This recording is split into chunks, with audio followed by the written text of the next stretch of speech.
dedicada al pensamiento crítico de los derechos humanos. Yo creo que aquí en esta sesión lo que quisiera hacer es un repaso, ¿no? Principalmente de cuáles fueron los orígenes de los derechos humanos, ¿no? ¿Qué es lo que entendemos por ese concepto de derechos humanos? Que es un concepto que nos pone de frente, ¿no? Con grandes preguntas. Una de ellas es cuál es el origen de los derechos humanos, ¿no? Lo otro, ¿qué entendemos por derechos humanos? ¿Qué son los derechos humanos? ¿Cómo hacemos eficaces a los derechos humanos?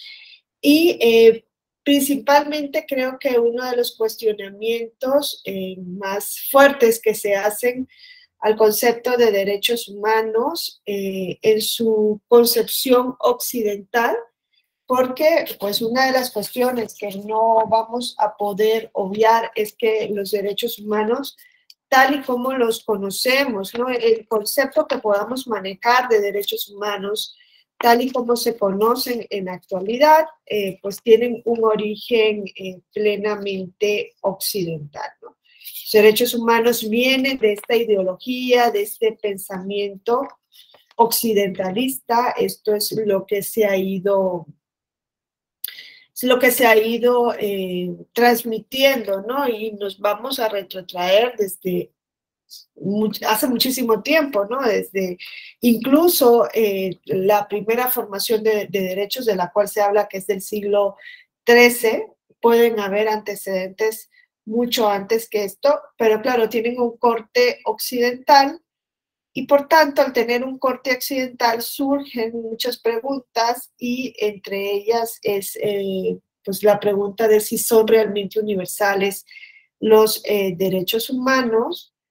Una universalidad que no solamente tiene que ver con la titularidad de derechos, que en el ámbito de lo político, pues ya sabemos que funciona de manera particular, sino más bien con, sí se puede hablar de un concepto de derechos, por ejemplo, que está en la Carta de Naciones Unidas, en la Declaración Universal de las Naciones Unidas, se puede hablar de una declaración de derechos que sea de corte universal, es decir, cuyos valores alcance a todas las sociedades.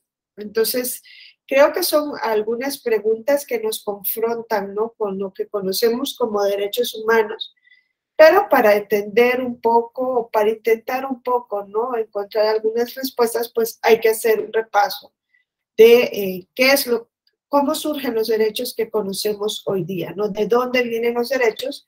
Pues los derechos o la concepción de derechos, que es más bien la concepción de derechos, porque sabemos que los derechos pueden ir modificándose, más bien pueden ir ampliándose, la Carta de Derechos puede irse engrosando, pero la concepción de derechos que tenemos hoy día, pues no nacen de la nada, sino que vienen de determinados momentos históricos, son un concepto en evolución.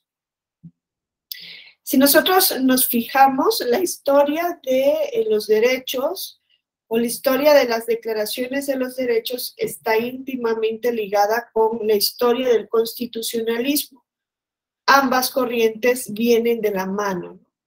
Declaraciones de derechos y constitucionalismo. Es más, vamos a ver que en el origen histórico surgen a la vez prácticamente las primeras constituciones con las declaraciones de derechos. ¿Por qué? Porque lo que van a buscar ambas es limitar y controlar el ejercicio del poder a través del derecho, ¿no? Historia de declaraciones de derechos y constituciones vienen de la mano. Las constituciones no han existido siempre. Ese concepto que tenemos de constitución, a veces se dice, ¿no? La constitución de los griegos, la constitución de los romanos, no es un concepto técnico. Se refiere, en este caso, cuando se habla de la constitución de la Grecia antigua, ¿no? A esa pretensión o esa vocación que existía de contar con un ordenamiento que pudiera, ¿no? Someter al poder, pero no existió en ese momento, no existió en tiempo de los romanos.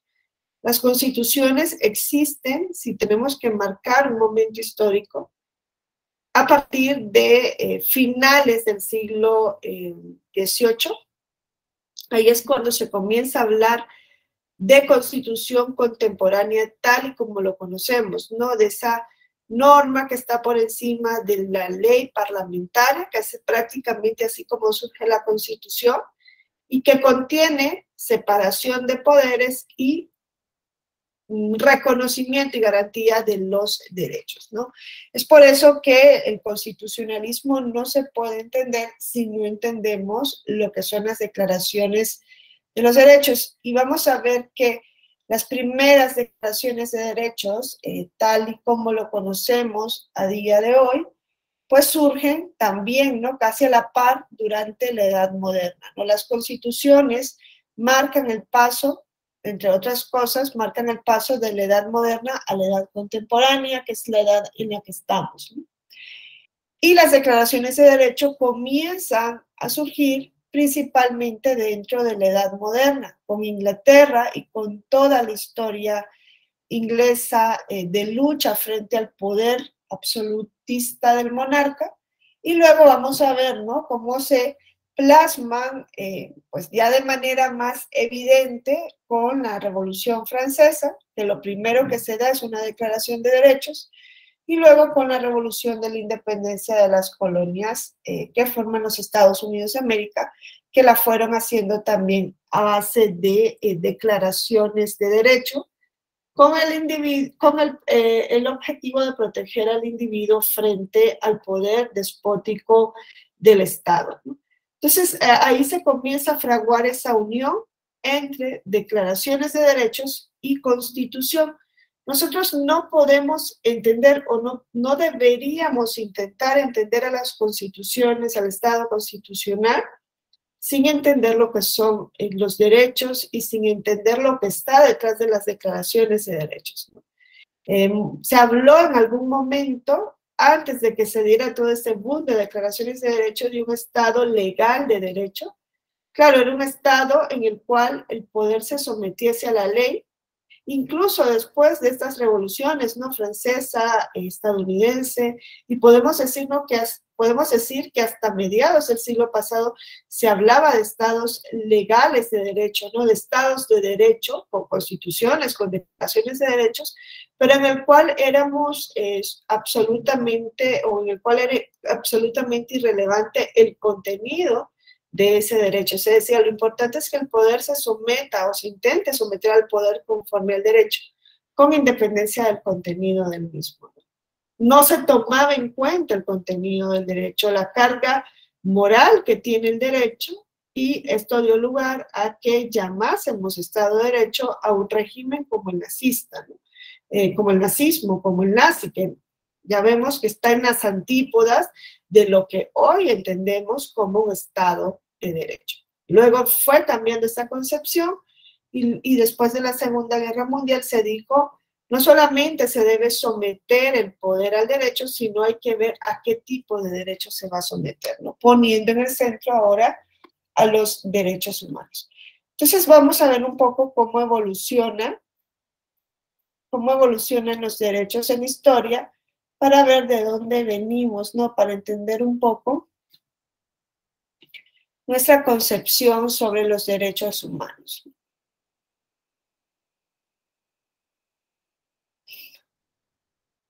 Quien quiera participar o hacer algún comentario lo puede hacer en cualquier momento, ¿no? ¿De dónde venimos para entender a los derechos humanos? Pues vemos cómo las primeras declaraciones de derechos, tal y como los conocemos a día de hoy, vienen de la Edad Moderna. La Edad Moderna sabemos que inicia con la caída del feudalismo y termina cuando inicia la edad contemporánea. ¿En qué momento? En el momento de las revoluciones, ¿no?, de la Revolución Francesa y de la Revolución de Independencia de los Estados Unidos de América, ¿no?, siglo o finales del siglo XVIII.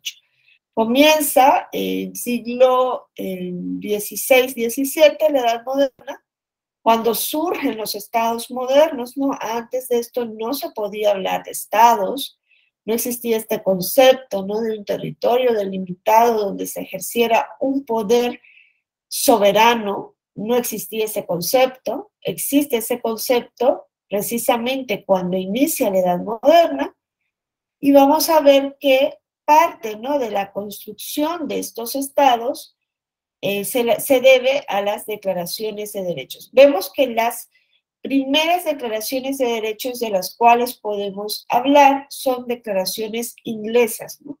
El derecho constitucional inglés ha sido pionero en materia, ¿no?, del reconocimiento de derechos, bueno, de reconocimiento y de garantía, en su caso, de derechos. Petition of Rights de 1628, el Bill of Rights, la Carta de Derechos de 1689, y luego pasamos a las declaraciones de las excolonias norteamericanas que forman los Estados Unidos de América en pleno proceso de revolución.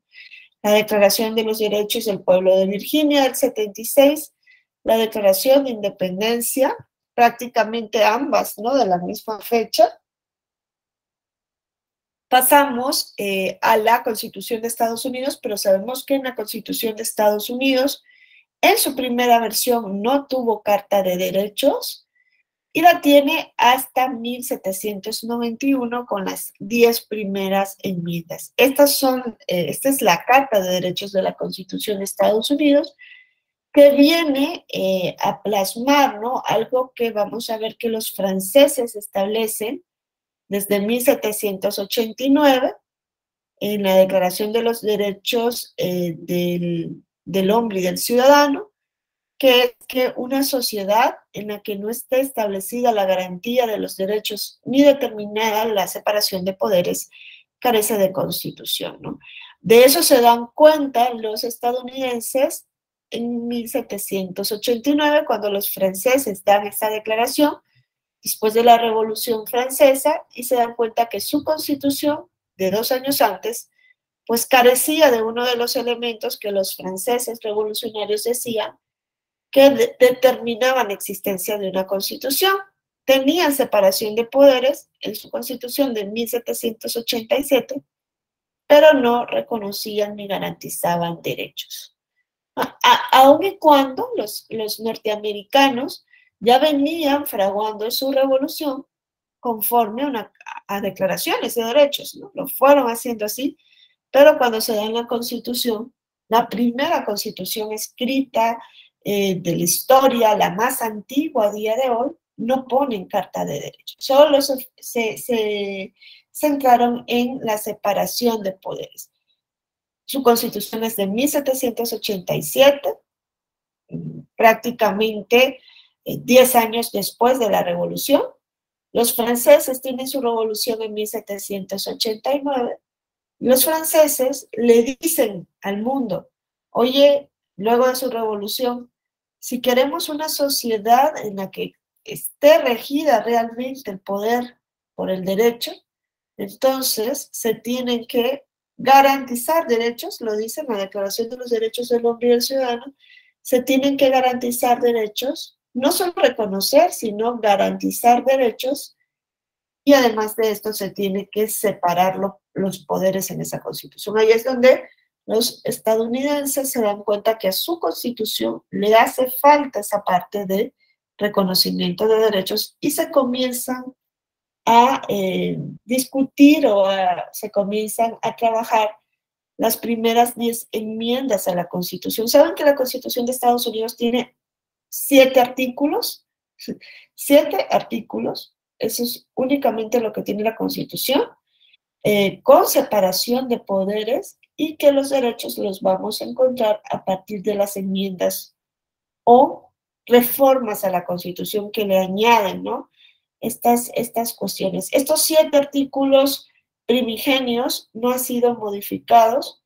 Las reformas se han ido haciendo a partir de estas enmiendas, de estos añadidos, ¿no?, que se comienzan a trabajar en 1789, en el momento en el que Francia les dice, la Constitución que no tiene derechos no es Constitución, entre otras cosas, ¿no? El artículo 16 de la Declaración de los Derechos del Hombre y del Ciudadano dice eso. Una sociedad en la que no está establecida la garantía de derechos ni determinada la separación de poderes, carece de constitución. Desde ahí comienzan a trabajar sus enmiendas y estas se aprueban en 1791.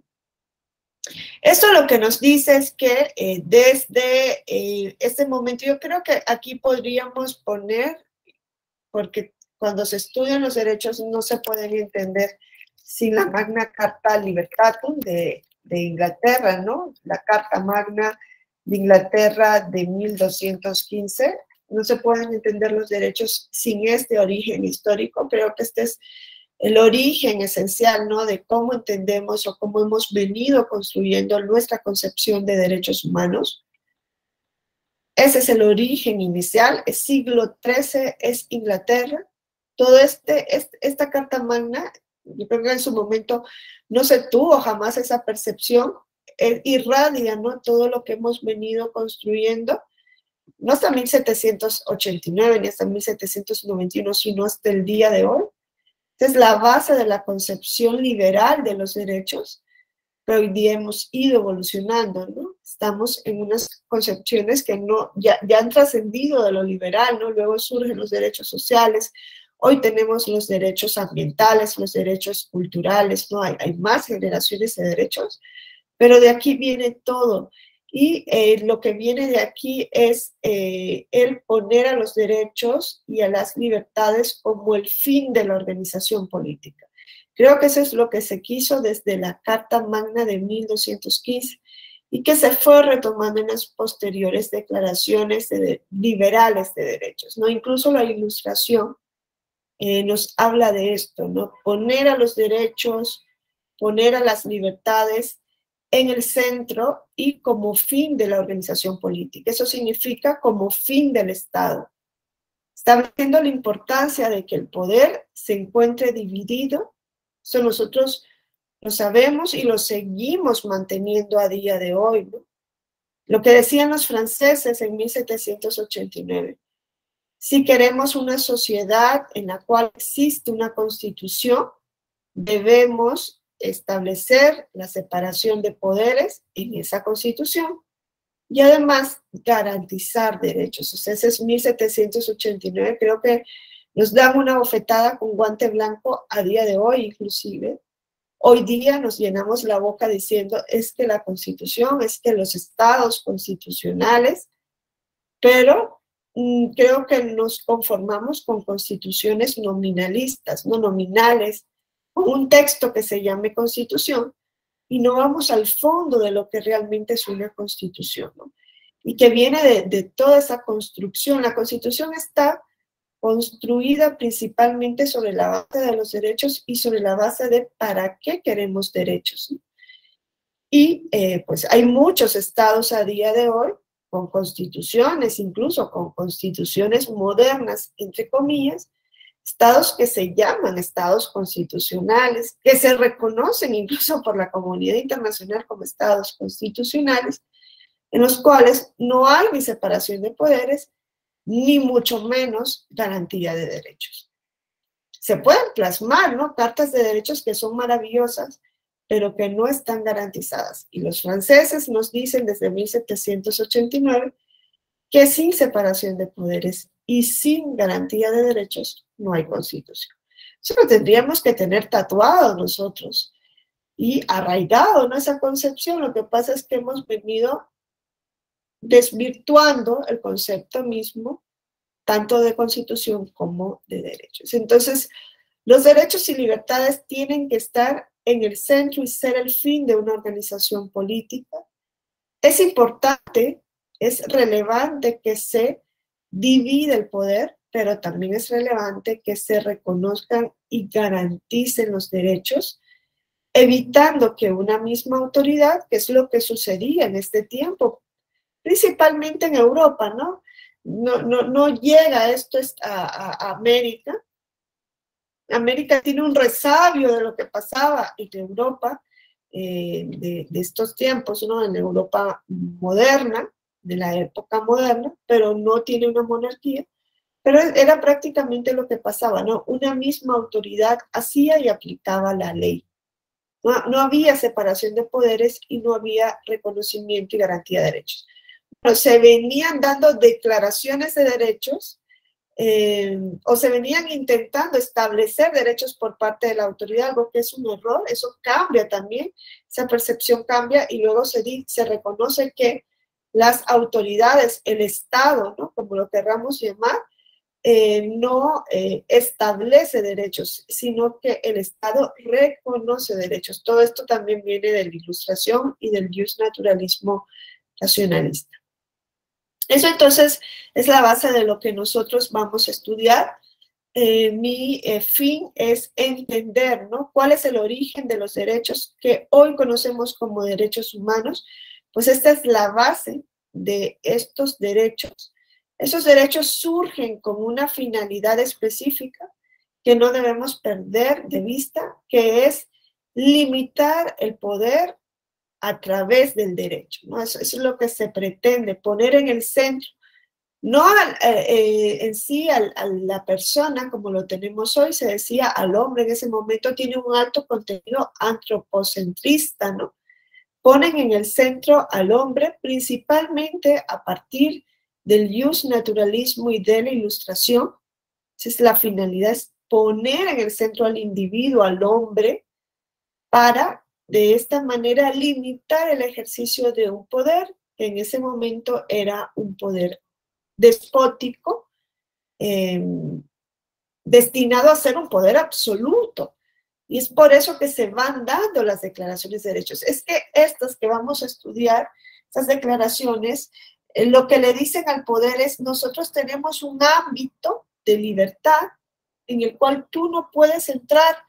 Y el poder no reconoce esos ámbitos de libertad de manera pacífica, ¿no? Sabemos que todo esto fue precedido de guerras, de revoluciones. Esto no se da de manera voluntaria. O sea, hay una serie de guerras, de revoluciones que se dan para ir fraguando esa concepción de derechos que hoy nosotros hemos prácticamente olvidado. Nos gusta hablar de derechos, pues se ve bien hablar de derechos, pero a veces no tenemos la conciencia de lo que implica hablar de derechos. Eso por una parte, no entender cómo surge, entender para qué surgen, entender que son la base del Estado, entender que no se puede hablar de constitución sin derechos. Es más, la separación de poderes, ese régimen, ¿no?, de separación de poderes, incluso la democracia, tiene su base en los derechos.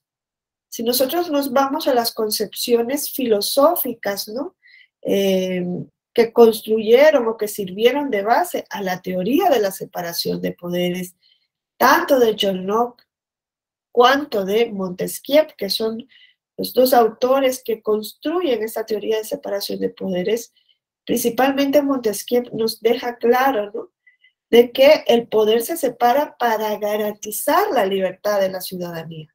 Si el poder no se separa para otra cosa, sino para garantizar derechos.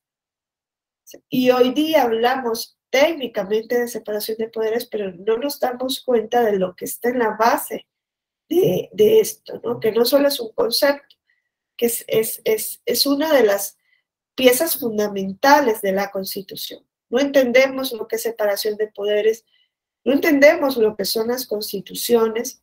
Pensamos que las constituciones son, pues, a veces como parte de un discurso, pero no, la Constitución tiene una finalidad que se debería preservar a día de hoy, y en su finalidad tiene como base también a los derechos. Entonces, los derechos están en todo esto. Y luego, pues, preguntarnos sobre todo esto de lo que se habló, ¿no?, principalmente en la Revolución Francesa, su lema igualdad, libertad, fraternidad, que luego también se ve reflejado, ¿no?, esta libertad, igualdad, fraternidad en los derechos de primera, segunda, tercera generación. Parece como algo premonitorio, ¿no?, lo que los franceses decían: libertad, pues derechos de primera generación; igualdad, lo que se pretende un poco ir trabajando con los derechos de segunda generación; y luego la fraternidad, que viene a partir de la tercera generación de los derechos, que son los derechos culturales, ¿no? Incluso se ponen ahí los derechos ambientales, pero también poner de frente con que pues esa base de igualdad de la que se hablaba en la Revolución Francesa no se consigue con la misma. Esa pretensión de universalidad de los derechos de corte, principalmente liberal, no se alcanza. Sabemos que los movimientos sociales, ¿no? Los derechos de segunda generación, surgen precisamente porque hay una crítica, ¿no? Una crítica en real de que los derechos liberales, de corte liberal, favorecían a una determinada parte de la población. Surgen los derechos sociales, ¿no? Los derechos de segunda generación, que implican un actuar del Estado, pero también son de corte occidental. Surgen también en Occidente. Derechos de primera generación, Occidente, aquí uno ve que estoy hablando de otros estados que no estén en Occidente. Es Inglaterra, es Estados Unidos, es Francia. Los derechos de segunda generación también son de corte occidental. Entonces, esto nos tiene que llevar también a la pregunta de si sobre la base si en la base de esos derechos hay una ética y una moral, ¿es posible pretender que esos derechos sean de corte universal realmente? ¿Podemos imponer estos derechos a culturas que no comparten los valores de la cultura occidental? Porque eso también se ha puesto de relieve, ¿no? En los últimos tiempos. Creo que principalmente en nuestra era, a partir de los atentados, ¿no? Del 11 de septiembre de 2001, se comenzó a poner de relieve nuevamente esto del choque de culturas y de si podemos hablar de una imposición, ¿no? De un sistema de valores que viene, como les voy a contar, de 3 países occidentales principalmente. Entonces, esto es más o menos lo que vamos a ver en esta sesión. En el momento que quieran participar, lo pueden hacer. ¿Cómo surgen las primeras declaraciones de derechos? Vamos a obviar un poco la Carta Magna Inglesa de 1215, pero esa es la base fundamental. La Carta Magna Inglesa es el elemento irradiador de todo lo que tenemos a día de hoy. Es el siglo XIII, es producto de un pacto entre el monarca de Inglaterra de ese momento y determinados estamentos, y producto de este pacto nos llegan garantías que una parte de los autores de la academia consideran que incluso son la base del debido proceso que tenemos hoy día, ¿no? Pero nos vienen garantías fuertes desde la Carta Magna Inglesa. Si bien es cierto, esas garantías no fueron eficaces durante siglos, siempre hay una reminiscencia, ¿no? A ese momento histórico. Es más, esta es la base del constitucionalismo inglés, ¿no? Esta Carta Magna de 1215. Es tan relevante la Carta Magna de 1215 que nosotros encontramos que incluso a día de hoy a las constituciones se les denomina Carta Magna, ¿no? Nosotros recordamos, ¿no? Muchas veces como sinónimo de constitución política de un Estado decimos la Carta Magna de este Estado, pues viene de ese pacto de 1215. Las primeras declaraciones de derechos de la Edad Moderna, la Carta Magna no forma parte de la Edad Moderna, es la Edad Media, pero las primeras declaraciones de derechos de la Edad Moderna las podemos ubicar en el constitucionalismo inglés. Surgen estas primeras declaraciones de derechos de la Edad Moderna, que les digo que comienza entre el siglo XV, XVI y termina con la Revolución Liberal o con la Revolución de Independencia de las colonias que forman los Estados Unidos de América. Esa es la Edad Moderna, ¿no?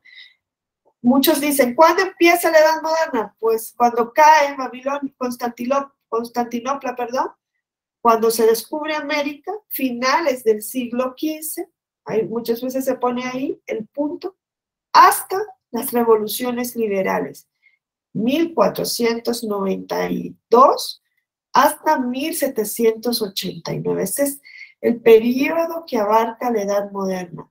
una edad trascendental porque ahí se comenzaron a fraguar los estados modernos que conocemos hoy. Claro, no eran estados sometidos al derecho, ¿no? Sino más bien poderes absolutos. ¿Por qué? Porque antes de la Edad Moderna estaba la Edad Media, en donde existían poderes intermedios. Nosotros sabemos que en la Edad Media, basados en el modelo de producción feudal, tenían señores feudales, tenían una nobleza, tenían las ciudades, ¿no? Donde se va creando ese concepto de ciudadanía, y un poder del rey más limitado. Cuando desaparecen todos esos poderes intermedios, el rey va adquiriendo en Europa pues todas estas competencias, estas facultades, estas riquezas, y se van haciendo monarquías absolutas que fueron pues la parte principal del Estado moderno. El Estado moderno estuvo plagado de monarquías absolutas y es precisamente frente a ese ejercicio del poder despótico que luchan tanto los ingleses como los franceses, y es esto lo que da lugar a esas declaraciones de derechos, que son las primeras declaraciones que conocemos tal y cual nosotros entendemos lo que son los derechos. Entonces, las primeras declaraciones de derechos surgen en Edad Moderna y las ubicamos en el constitucionalismo inglés. Petition of Rights, petición de derechos. Bill of Rights, dicen los ingleses en 1689, Carta de Derechos. O sea, los ingleses en 1689, en pleno Estado moderno, nos hablan de una Carta de Derechos. Fíjense, un siglo antes de la Revolución Francesa de 1789. Pero esos derechos de la Edad Moderna en Inglaterra, en el constitucionalismo inglés, surgen como privilegios de poderes intermedios, ¿no? de prerrogativas de determinadas clases, ¿no? Es así como surgen estas primeras declaraciones de derechos. Es más, desde en la Carta Magna Libertatum, si ustedes ya tuvieron oportunidad de estudiarla, ¿no? De leerla, de darle un repaso, sabemos que fue un pacto para reconocer privilegios. Quien reconoce privilegios es el rey, y a quien se le reconocen los privilegios es a la nobleza y a la iglesia. Los poderes intermedios de la edad moderna. Ya les digo, una vez que estos poderes intermedios se fueron suprimiendo, el Estado, le hace el monarca, asume las facultades de dominio, por lo que los ingleses comienzan a luchar para fortalecer su libertad. Los ingleses siempre tuvieron presente de que había dos ámbitos que eran intocables o que debían ser intocables por parte del poder del Estado. Y cuando hablo de Estado, en este caso hablo de monarca, que eran la libertad y la propiedad. La seguridad, la vida y la propiedad. Esa es la gran lucha de Inglaterra frente al poder del Estado. La tradición inglesa, nosotros sabemos que pues se describe como una lucha entre el common law, entre las costumbres de los ingleses, en su búsqueda de limitar el poder del rey por medio del derecho inglés, del viejo derecho inglés. Ese viejo derecho inglés que viene desde la Carta Magna de 1215. Y así en Inglaterra, frente a las pretensiones de instaurar una monarquía absoluta, se produjo la resistencia. Y lo que se fue fortaleciendo fue un poder del Parlamento. ¿Por qué? Porque el Parlamento era el representante de los ingleses. Y es así como va surgiendo, ¿no? Todo esto que nosotros vemos como soberanía parlamentaria, sistema parlamentario de gobierno, declaraciones de derechos, para limitar el poder del monarca. Como resultado de esto, se va fortaleciendo, ¿no? La supremacía del Parlamento, la supremacía del common law, que fueron los pilares sobre los que se asienta el sistema político inglés. Inglaterra, vamos a ver que a diferencia, por ejemplo, de lo que sucede en Francia, son dos países europeos que prácticamente viven esa misma realidad, ¿no? Una vez que termina la etapa feudal, el poder de los señores feudales, el poder de la nobleza, el poder incluso de la iglesia va siendo asumida por una monarquía que va dando pasos a ser absolutista. ¿Qué significaba eso? Que el monarca dictaba las leyes, ejecutaba las leyes, impartía justicia o nombraba comisiones ad hoc para impartir justicia. Eso que tenemos hoy día, ¿no? En los estados autoritarios, con un dictadorzuelo, ¿no? Que quiere hacer, ¿no? Todo esto sin instituciones. No había instituciones, no había ningún tipo de protección para el individuo, ¿no? Lo que valía ahí era la palabra del monarca, ¿no? Recordemos lo que se decía en Francia, el Estado soy yo. Claro, eso significa yo tengo todo el poder y frente a eso es que se comienza a luchar en Europa. Lo que pasa es que en Inglaterra la lucha se fue haciendo poco a poco. En 1215 no existía una monarquía absoluta porque era una época feudal, ¿no? Con un sistema de poder que abarcaba a los estamentos, pero ya existía una monarquía. Ya existía una monarquía que mandaba pagar impuestos exacerbados y frente a eso hay una lucha. Luego la lucha llega a la Petition of Rights, ¿no? ¿Cuántos siglos después? 4 siglos después. No se cumple con lo establecido en la Carta Magna. Los ingleses están cansados de esto y le dicen al rey, oye, no has cumplido con lo que se pactó en 1215. Le hacen una serie de reclamos. Hay una revolución gloriosa en Inglaterra en 1688 y producto de la revolución hay un Bill of Rights. Hay una carta de derechos. Entonces, esto nos dice que en Inglaterra la evolución fue pragmática. Aquí no hubo una corriente de pensamiento filosófico, aunque claro, los ingleses tienen a John Locke y entre otros, ¿no? John Locke es inglés, el padre de la separación de poderes, el padre del justnaturalismo, pero no es esa la base o no es la única base de su movimiento, sino que es un movimiento que se va haciendo a través de los siglos. Es una experiencia histórica que parte de buscar limitar el poder del monarca. Hay una continuidad evolutiva en Inglaterra desde la Carta Magna de 1215 hasta los textos del siglo XVII. Entonces, hay una continuidad aquí, se va dando poco a poco esa lucha por menguar el ejercicio del poder político. Y es por eso que cuando ustedes estudien parte del constitucionalismo inglés, van a encontrar que ahí se utiliza el término de antiguo régimen o constitución histórica, ¿no? Por esto, porque se va dando una lucha de siglos.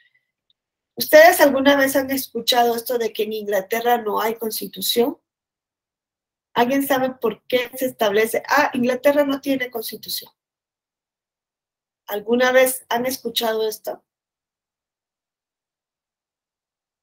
Se dice, Inglaterra no tiene constitución, ¿por qué? Porque no hay una constitución escrita. Si nosotros estudiamos el derecho inglés, no vamos a encontrar, como en México, un texto escrito que diga Constitución de Inglaterra o del Reino Unido. No, no existe, porque el derecho inglés, el common law, está formado de una manera distinta, ¿no? Y ese es el paso diferente que da Norteamérica, ¿no? En Norteamérica los colonos no vinieron de la nada, los colonos eran ingleses que se trasladaron a este lado de América. Lo que hacen es plasmar lo que ya tenían los ingleses en el common law, lo que ya tenían los ingleses en el derecho no escrito, precisamente lo plasman en una constitución escrita, que es la primera constitución de la historia, ¿no? Ese es el gran paso que da los Estados Unidos de América. Pero Inglaterra tiene constitución y tiene, siempre lo digo en mis clases, mucha más constitución que otros países con constitución escrita, meramente nominal. La constitución no solo es nombre, la constitución no solamente es un texto escrito, la constitución es ese intento de limitar el poder a través del derecho. Inglaterra impone entonces los primeros precedentes de declaraciones de derechos que luego van a ser recogidas por las colonias que conforman a los Estados Unidos de América y por Francia. Esas declaraciones fueron el resultado del choque entre la monarquía y determinadas libertades que se consagraron desde un inicio como los pilares sobre los que se edifica el sistema político inglés, que ya les decían que eran la libertad y la propiedad. La lucha de los ingleses frente al poder tuvo como resultado las cartas de derechos, los bills, que eran otorgados por el rey bajo la presión principalmente de la nobleza, y en los cuales se recogían libertades y deberes para las partes implicadas en este pacto. El ejemplo más claro es la Carta Magna Inglesa de 1215. ¿Alguien ha estudiado la Carta Magna Inglesa de 1215? O sea, sabemos que la Constitución se le llama Carta Magna, les vuelvo a decir, viene de ese texto de 1215. ¿De qué se trataba esa Carta Magna de 1215? La base fundamental de nuestros conceptos de derechos. ¿Alguien sabe de qué se trataba esa Carta Magna?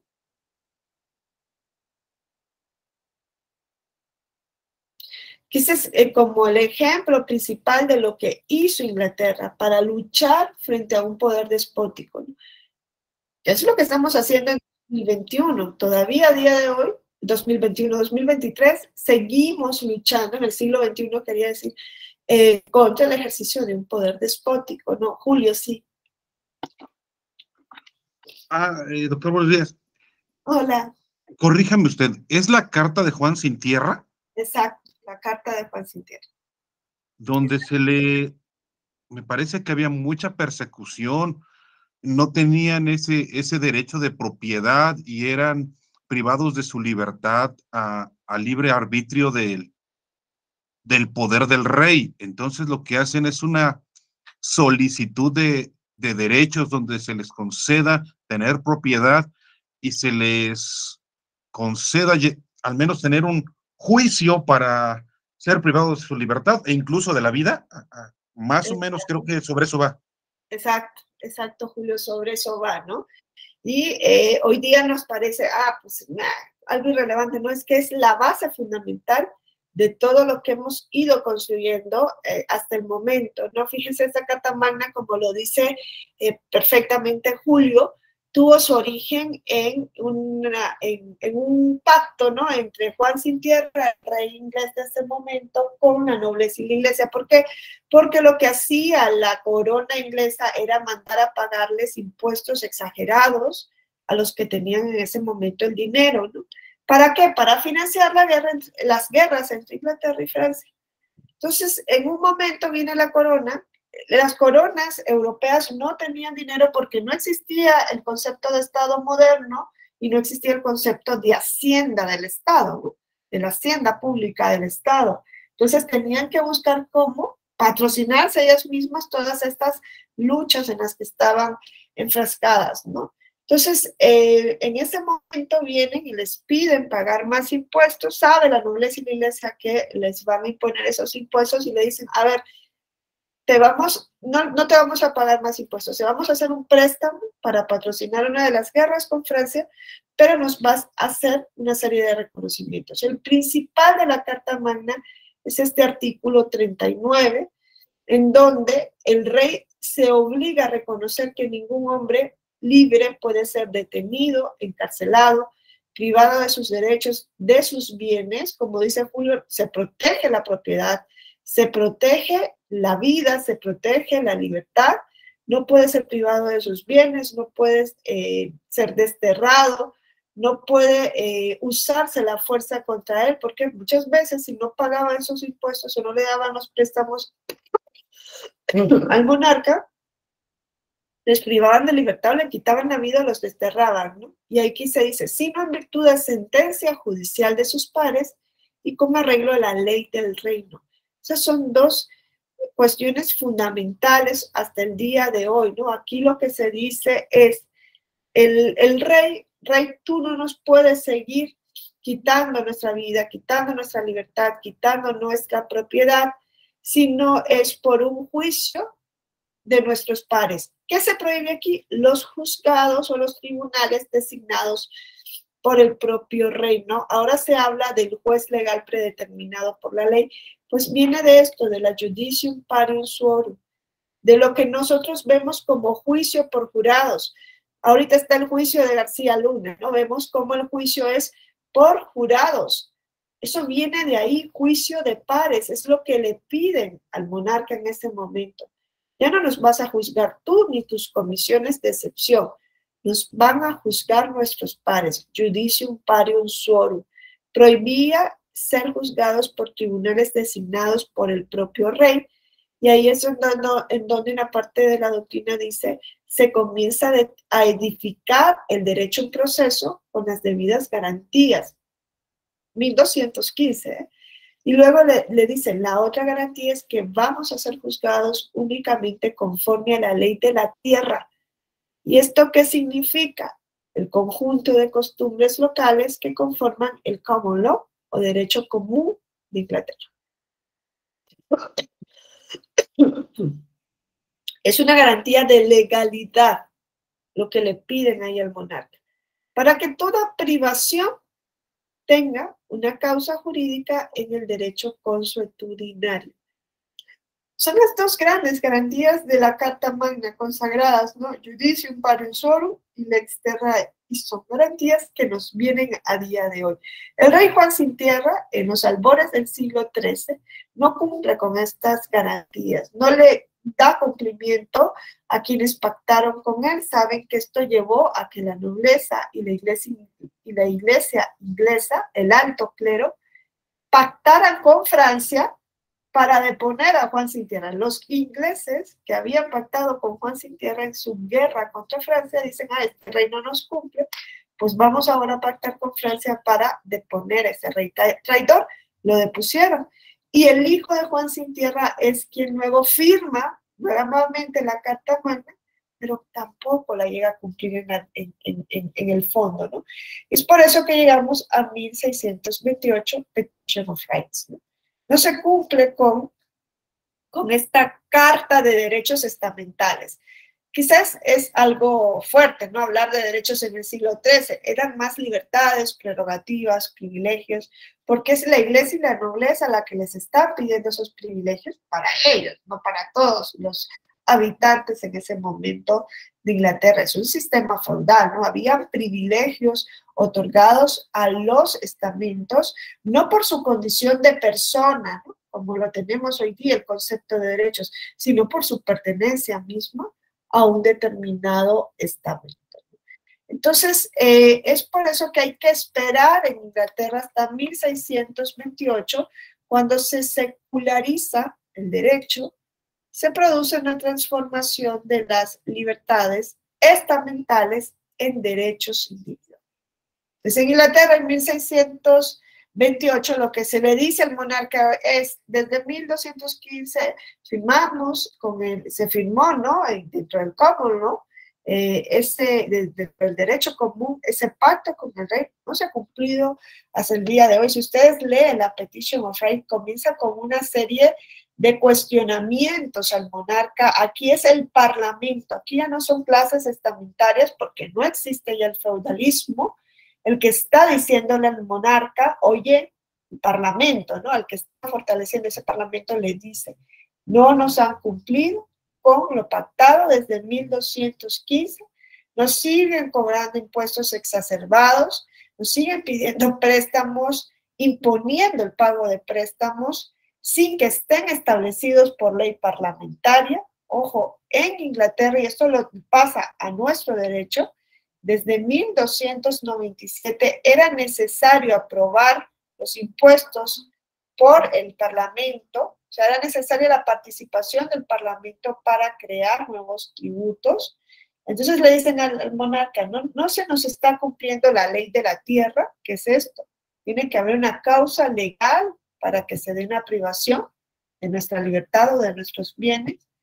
Se nos está imponiendo el pago de impuestos exacerbados. Ante la negativa de pagar estos impuestos, se procede a detenernos, encarcelarlos, inquietarnos sin más orden que la orden del rey, vulnerando la Carta Magna de 1215, que prohíbe la práctica de un juicio que no se base en una causa legal. Fíjense, los ingleses son conscientes de esto en 1628. Se hace esa petición de derechos, no se cumple, se acuerdan que está la Revolución Gloriosa de 1688 en Inglaterra, en donde deponen al rey Jacobo II, si no mal recuerdo, rey católico. Y se da luego la Bill of Rights, la Carta de Derechos de 1689. El Bill of Rights termina el ciclo de documentos ingleses de positivación de derechos. Porque otra cosa también importante de los ingleses es que ellos iban construyendo esa noción de que los derechos pertenecían al individuo antes de que fuesen reconocidos por el monarca, en su caso, en la Carta Magna, o por el Parlamento en la Petition of Rights o en el Bill of Rights, ¿no? Entonces termina esa positivación de derechos que comienza desde 1215. Sí, los derechos pertenecen al hombre, pero tienen que estar en un documento. Y eso es lo que los ingleses comienzan a construir. Carta Magna, un documento. Petition of Rights, un documento parlamentario. Bill of Rights, un documento parlamentario. Positivan derechos. Esto arranca desde 1215. El Bill of Rights es el resultado de la Revolución Gloriosa, en el cual el Parlamento aparece como el representante de los ingleses. Es un texto dado por el Parlamento y es un medio para defender los antiguos derechos y libertades ingleses. Aquí se contienen también preceptos contra el abuso del poder. Le dicen, rey, no puede suspender leyes del Parlamento. Rey, tienes que reconocer el derecho de petición de los súbditos. Nosotros hoy día tenemos el derecho de petición, pues viene de todos estos textos ingleses. Derecho de petición de los súbditos, la prohibición de imponer multas exageradas, penas crueles e inhumanas, viene de este momento. No mantener el ejército en tiempo de paz, viene en este momento. La libertad de discusión en el Parlamento viene de este momento. Los ingleses nos dan todo esto. Y luego llegamos a la tradición de Estados Unidos de América. ¿Qué pasa? Una parte de los ingleses se traslada hacia este lado del Atlántico, ¿no? Y si me preguntas en qué es en materia de derechos lo más trascendental que nos da el constitucionalismo norteamericano, pues lo más trascendental es transformar los derechos en derechos fundamentales. ¿Qué son los derechos fundamentales? O sea, los norteamericanos probablemente no van a crear nuevos derechos de la nada. Los norteamericanos recogen todos estos derechos que venían, ¿no?, de la tradición inglesa. Y si ustedes se están dando cuenta, aquí estamos hablando de derechos de corte liberal. Derecho de petición, derecho de no ser sujeto de penas crueles e inhumanas, derecho a un juicio por jurados, la libre elección de los miembros del Parlamento. Todo esto los ingleses nos lo habían dado previamente. Y los Estados Unidos de América van a recoger, ¿no?, esa tradición inglesa de derechos. Pero la gran transformación que hacen los norteamericanos es transformar esos derechos que venían de Inglaterra en derechos fundamentales. ¿Por qué creen que, les digo que los derechos, que la gran aportación máxima, ¿no?, de los Estados Unidos de América es transformar, o una de las grandes aportaciones es transformar ese concepto de libertades que venían de Inglaterra en derechos fundamentales? Porque son los primeros que pasan a poner esos derechos en una constitución. ¿Cuáles son los derechos fundamentales? Pues son aquellos derechos que están plasmados en una constitución o en un tratado internacional. Y es uno de los grandes avances que se da en la construcción de nuestros derechos, ¿no? Los Estados Unidos de América plasman los derechos en una constitución que además nos dicen es una norma inviolable y suprema.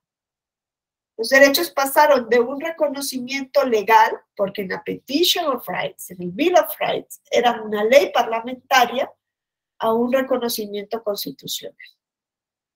Es el gran paso que da los Estados Unidos de América.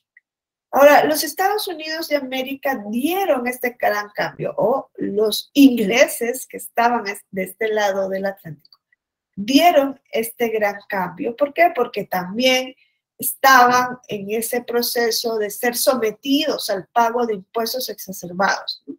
La lucha por la independencia tuvo esencialmente su origen en la imposición de impuestos exacerbados. Ahora, no era el monarca el que les imponía esos impuestos a los ingleses que estaban de este lado de América, que fue la historia de Europa, ¿no? No era el parlamento inglés. Ese parlamento que fortalecieron los ingleses frente al poder despótico del monarca, es ahora el que le está mandando al pago de impuestos exacerbados a los colonos que son ingleses que viven de este lado del Atlántico. Los ingleses que están a este lado del Atlántico, lo primero que hacen es hacer una lucha poniendo como bandera los derechos históricos del pueblo inglés, principalmente los de la Carta Magna de 1215. La Carta Magna fue una base fundamental para la revolución de las 13 colonias. ¿Por qué? Porque le comienzan a decir los colonos ingleses al parlamento y a la corona inglesa: oye, nosotros no podemos pagar impuestos que no tienen su origen en una ley parlamentaria en la que nosotros tengamos, una ley emitida por un parlamento en el que nosotros tengamos representación. No pueden haber impuestos sin representación. Y eso es lo que decía la Carta Magna de 1215, ley de la tierra. Y claro, le dicen los ingleses que están de este lado del Atlántico: oye, esa ley por la cual se nos están mandando a pagar impuestos, no la hemos creado nosotros. Nosotros no tenemos representante ante el Parlamento inglés. ¿Y qué le responde la corona? Les dice: es que está el principio de soberanía parlamentaria y sobre la base de ese principio está la representación virtual de ustedes, colonos, por los diputados de la metrópoli, por los parlamentarios de la metrópoli.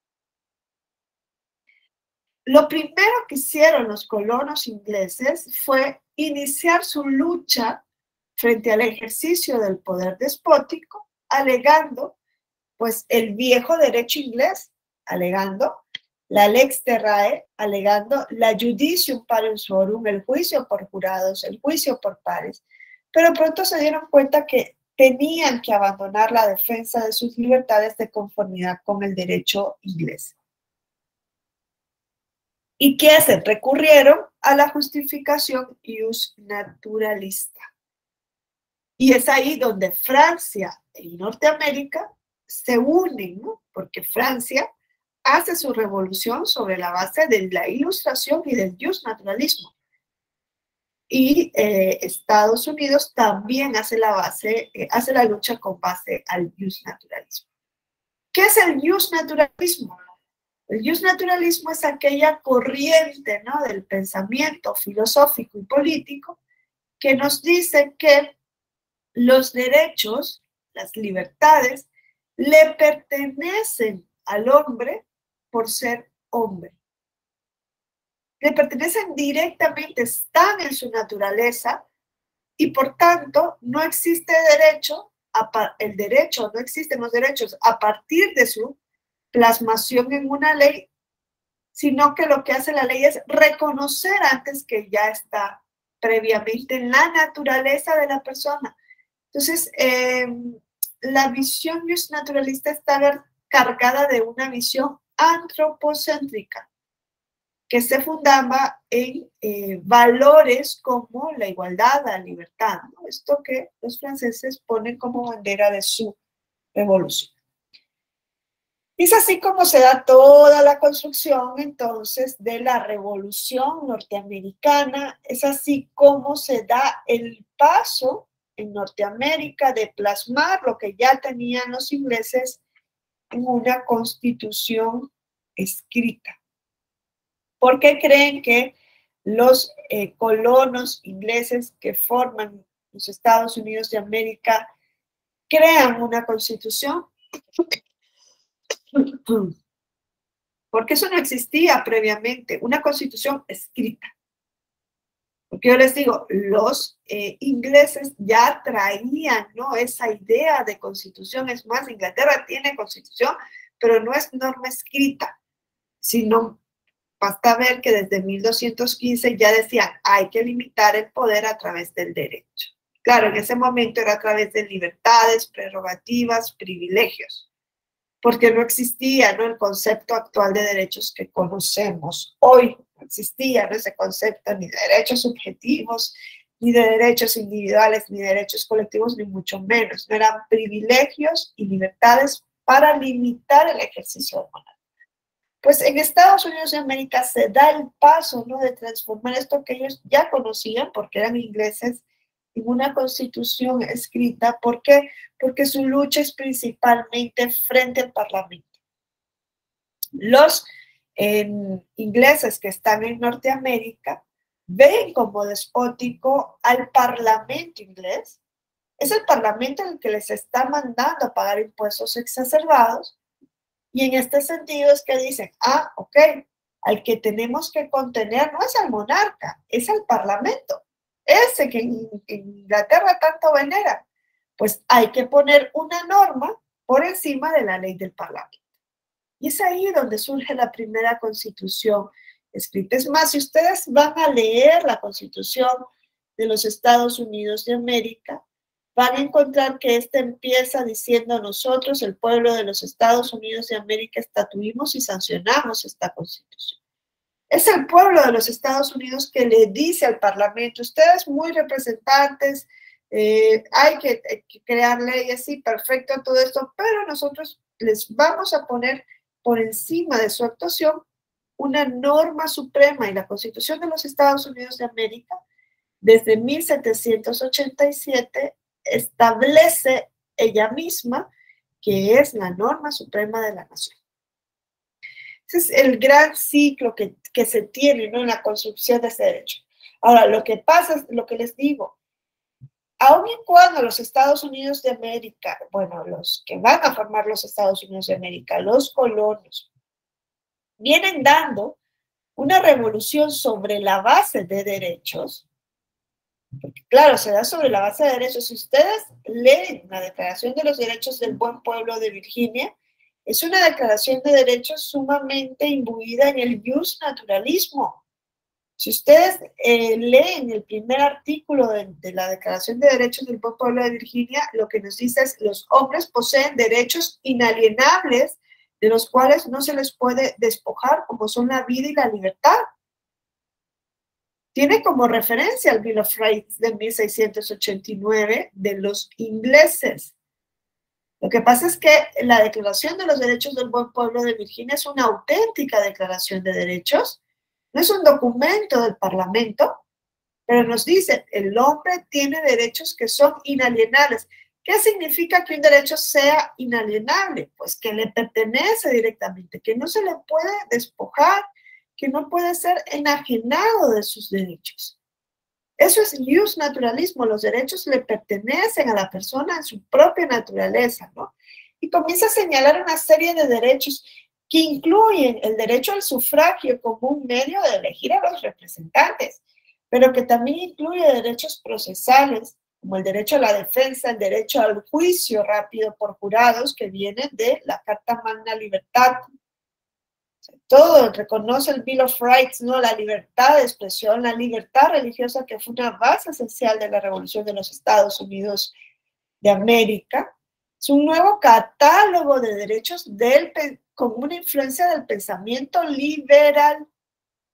Todo esto que se va construyendo son derechos liberales, la base de la construcción del derecho liberal.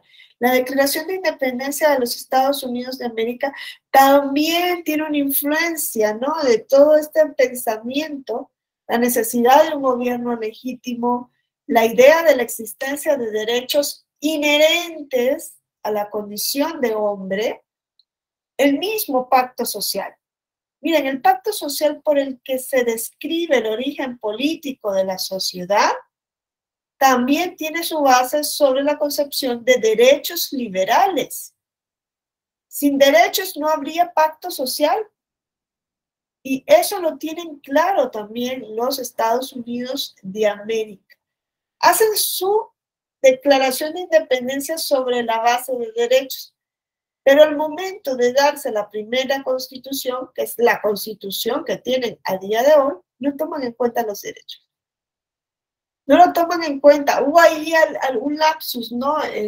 No se dan cuenta que construyen su constitución únicamente sobre la base de la separación de poderes, que en su fundamento están los derechos.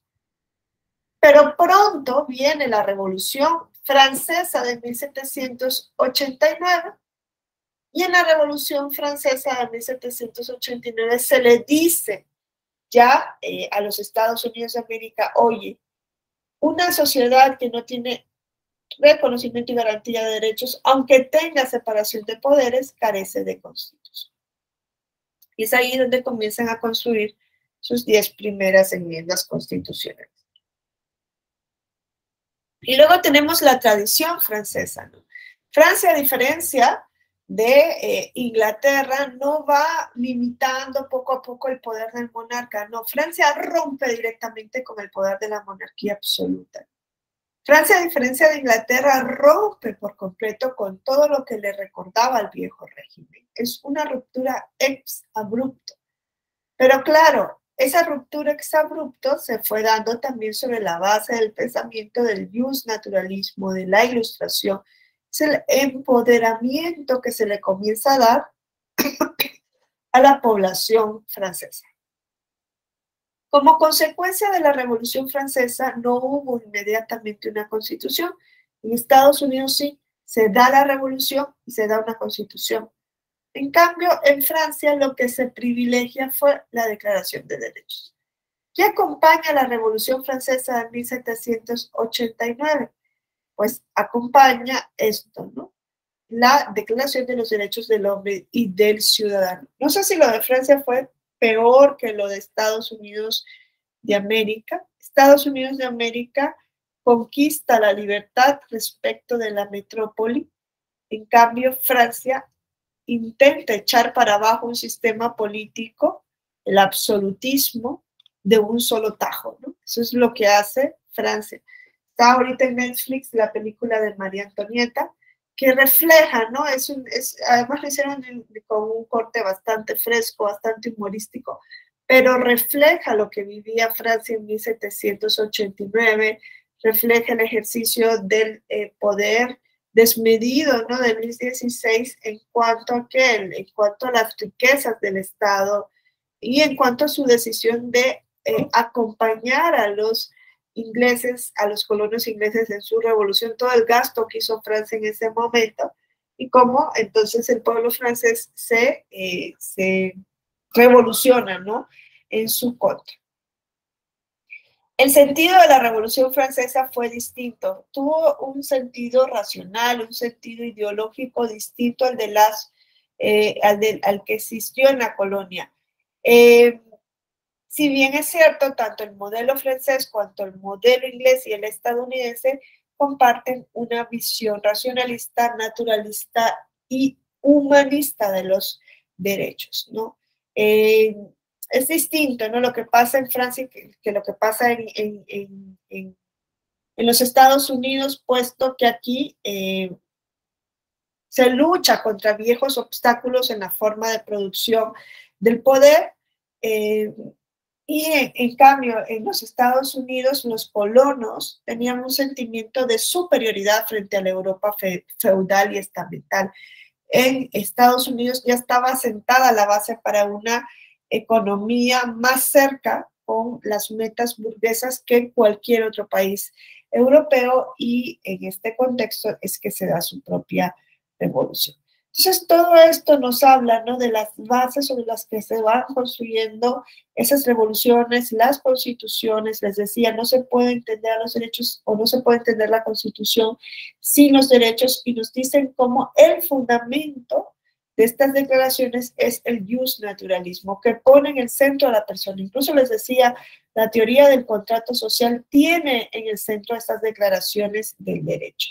El justnaturalismo supone que los derechos son preexistentes al Estado, que pertenecen a la naturaleza del hombre, y es racionalista porque no es teológico, no se ve como una emanación de la verdad revelada por Dios, no se funde en la razón, es algo natural, se centra en el individuo y por eso está fundamentado o formulado como facultades que tiene el individuo frente al Estado. Esos son los derechos de corte liberal, ¿no? Los derechos que surgen de todas estas revoluciones. Los derechos franceses, los derechos ingleses, los derechos de los Estados Unidos de América. Derechos de corte liberal. Soy yo frente al Estado. ¿Qué marca ese corte liberal? Un individualismo. Es el yo frente al Estado. Se reconocen ámbitos de libertad donde el Estado no puede entrar. Claro, son derechos inalienables de los cuales las personas no pueden ser desposeídos, pero son derechos que marcan una profunda desigualdad. Aun y cuando se dice son el límite para el ejercicio del derecho. Si nosotros vamos y revisamos la Declaración de los Derechos del Hombre y del Ciudadano, que sigue siendo la Carta de Derechos en Francia, encontramos que el artículo 2 nos dice la finalidad de cualquier asociación política es la protección de los derechos naturales e imprescriptibles del hombre. Fíjense, Francia nos está diciendo desde 1789, la finalidad del Estado es proteger derechos. La legitimidad de un Estado está en la protección de los derechos del hombre. Cuando habla de la finalidad de cualquier asociación política, estamos hablando del Estado. Y aquí encontramos esta premisa que yo les vengo diciendo, los derechos son anteriores al Estado. Y la única finalidad legítima del Estado es proteger esos derechos. O sea, el Estado no existe sin derechos. El Estado no crea los derechos. El Estado únicamente está para reconocer y garantizar derechos. La misma teoría del contrato social nos refleja esta cuestión. Es una ficción. Pero ¿qué nos dice? El hombre vivía en un estado de naturaleza, decide, en ese estado de naturaleza tenía plenamente todas las libertades, en un momento decide renunciar a una parte de sus libertades para conservar a otras que considera fundamentales, que son la propiedad y la libertad. Renuncia a esa parte de las libertades para esa protección de otras libertades mayores y crea a la comunidad política o al Estado. En ese proceso de creación del Estado, entonces, lo que se nos dice es, antes del Estado existen libertades. El hombre ya tenía libertades, renuncia porque era un estado salvaje, un estado de naturaleza para crear una comunidad política, cede parte de sus derechos para crear esa comunidad política. Entonces, la base de la creación del Estado y la propia legitimidad del Estado está en los derechos. ¿No? Les decía que todo se mueve en torno a los derechos. No obstante, esta primera concepción de derechos que nosotros tenemos incluso como base del Estado es una fundamentación liberal.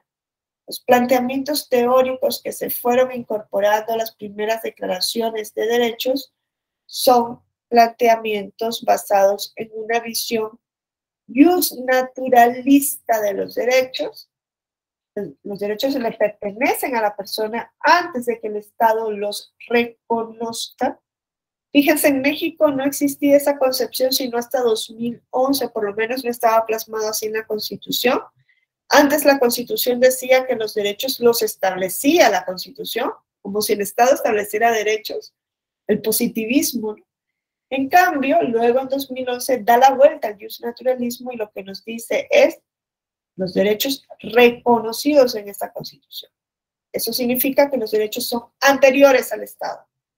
Son la base de legitimidad del Estado y la única razón de ser del Estado, o por lo menos así debería ser. Entonces, la base de toda esta concepción, este medio repaso que hemos hecho, es la base o la fundamentación liberal de los derechos. El justnaturalismo, esa posición filosófica, esa posición política, es una posición de corte liberal, y el justnaturalismo, así como en su momento lo establece Marx y una determinada corriente, pues era más acorde a los intereses de una clase social, que es la burguesía. Todo esto que se viene fraguando, ¿no?, para limitar el poder del Estado, termina dando cuenta a que los intereses que se quieren fortalecer sean los intereses de la clase más importante de aquella época, que es la burguesía. La teoría moderna de los derechos refrendaba la necesidad de una clase para la cual la propiedad, el trabajo, la ambición personal debían constituir los verdaderos engranajes de la vida social. Esto permitía justificar la resistencia política, la resistencia económica frente al absolutismo, y pretendía asegurar sus recursos a base de impuestos sobre el comercio y la manufactura.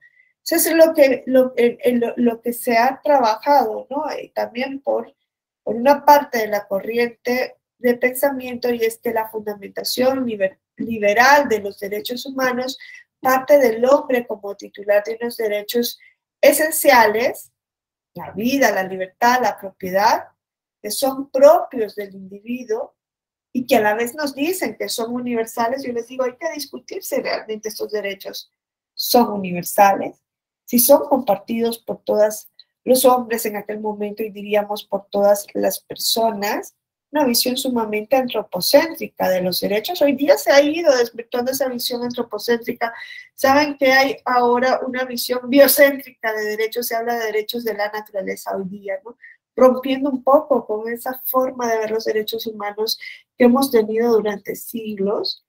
Son derechos inalienables y ponen a la persona en el centro. Entonces, de este fundamento de los derechos que vemos, que viene de toda esta construcción, podemos destacar dos cuestiones. En primer lugar, el contenido de los derechos como derechos de libertad, entendida de un modo negativo como la inexistencia de obstáculos puestos al individuo para poder actuar. Sabemos que los derechos, la primera generación de derechos es esta, ¿no?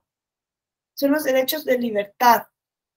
¿Cuáles, entre otros, cuáles son esas primeras generaciones de derechos que a ustedes se les puede venir a la mente? Que es la visión liberal de los derechos, ¿no? Todos estos que se han ido construyendo, que ponen al individuo en el centro frente principalmente al Estado, ¿no? No frente a otros particulares, no se hablaba en ese momento de esta posibilidad, sino yo individuo frente al Estado. Los derechos me pertenecen por ser hombre, son inalienables, yo no los puedo enajenar, no me los pueden quitar. Esa es la visión liberal de derechos, y se configura como una libertad en el sentido de inexistencia de obstáculos. Es tu Estado, no puedes intervenir, tienes que ejercer la abstención, ¿no? Yo tengo un ámbito de libertad donde el Estado no puede actuar. De eso es lo que nos habla esta primera visión de derechos que viene de toda esta tradición histórica, ¿no? Esa es la visión liberal de los derechos. No interferencia del Estado, neutralidad del Estado. Son los derechos de corte liberal y son las libertades civiles y políticas. Eso es lo que se construye en este momento histórico, ¿no? Las libertades civiles y políticas de corte meramente individualista, que no toman en cuenta el contexto, y en la cual incluso, ¿no?, la configuración de los derechos políticos creo que es el vivo reflejo de ese individualismo y de ese liberalismo. ¿Cuándo se comienzan a potenciar esos derechos políticos? Pues tras las revoluciones liberales. La primera generación de derechos, estos derechos de corte liberal son los derechos civiles y políticos. Los derechos civiles, las libertades, libertad religiosa, libertad de pensamiento, libertad de opinión, libertad de expresión, libertad de circulación, son los primeros derechos que se comienzan a fraguar. Pero también están los derechos políticos. Los derechos políticos son de corte liberal, pertenecen a esta tradición de derechos. La pregunta es, ¿son derechos que realmente le pertenecen al hombre por ser hombre? O sea, sí es un ámbito que implica abstención por parte del Estado, pero ¿realmente le pertenece al hombre por ser hombre? Fíjense, tras la Revolución Francesa, cuando se comienzan a estructurar derechos políticos, ¿por qué? Porque la monarquía nadie la elegía. A Luis XVI no lo eligieron, a Luis XVI lo imponen. Es la monarquía, no es democrática. Luego de la Revolución Francesa sí se comienza a hablar, por ejemplo, la Asamblea Constituyente electiva. Ya van a elegir en Francia. Rompe con la monarquía absoluta, va a darse un proceso de elecciones. Pero ¿quién tiene el derecho a elegir y a ser elegido en Francia? Dentro de esos derechos de corte liberal, que como les digo, yo comparto la opinión de que desde luego fortalecen la posición política, los intereses de una determinada clase. Incluso lo vemos en los derechos políticos. ¿Quién va a ser elegido en Francia? ¿Todas las personas? ¿Quiénes eran elegidos en Francia después de la Revolución? Hablan de libertad, igualdad, fraternidad. ¿Se acuerdan quiénes eran elegidos y electos en Francia? Solamente una clase de la población, aquella que tenía un determinado patrimonio. No sé si ustedes lo tuvieron o no, en el constitucionalismo mexicano, yo creo que en su momento sí lo hubo, sufragio censitario. ¿Se acuerdan del término sufragio censitario? ¿Quiénes eligen y pueden ser elegidos en Francia? Pues únicamente aquella parte de la población que tiene un determinado patrimonio o una determinada formación intelectual. ¿Para qué? Para asegurar que quien entrara en lo político y quien creara políticas fueran los burgueses. Solamente podían elegir y ser electos a parte de la población, la burguesía. Entonces pasamos de un momento en el cual había un poder absoluto, bueno, pasamos de una clase estamental en donde los privilegios eran los pocos que existían para la iglesia, para la nobleza. Pasamos a otra etapa con una monarquía absoluta, en donde ya no hay esa división estamental y en donde hay una lucha del hombre frente al poder del monarca, pero ¿eso en qué desencadena? En desigualdades. ¿Por qué? Porque en esta lucha donde les dice hay derechos de la persona frente a ti Estado, que debes reconocer porque tu finalidad única y última es protegernos estos derechos que ya nos pertenecen, que tú ya no los vas a reconocer en pactos ni en declaraciones, no, ya nos pertenecen. Por eso el término que utiliza la Constitución mexicana es reconoce los derechos reconocidos en esta Constitución, porque la Constitución, el Estado no está creando derechos, está reconociendo lo que ya existe. En ese gran cambio que se da, llegamos al punto de la desigualdad igual.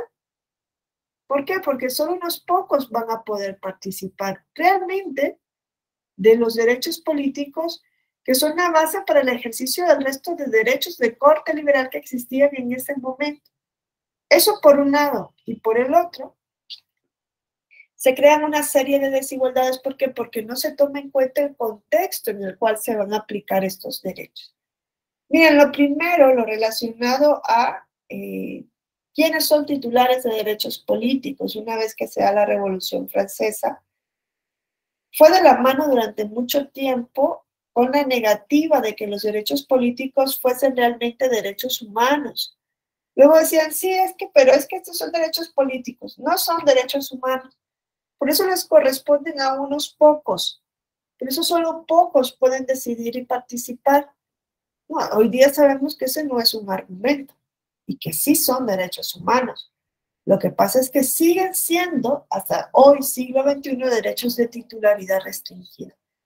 Llenamos la boca, ¿no?, con los derechos humanos, pero seguimos permitiendo que exista exclusión en el ejercicio de derechos, y ahí podemos hablar de una serie de derechos, ¿no? Todavía siguen existiendo, desgraciadamente, amplísimas violaciones a los derechos, pero en la materia política, que es la que nos atañe, hay una desigualdad palpable, ¿no?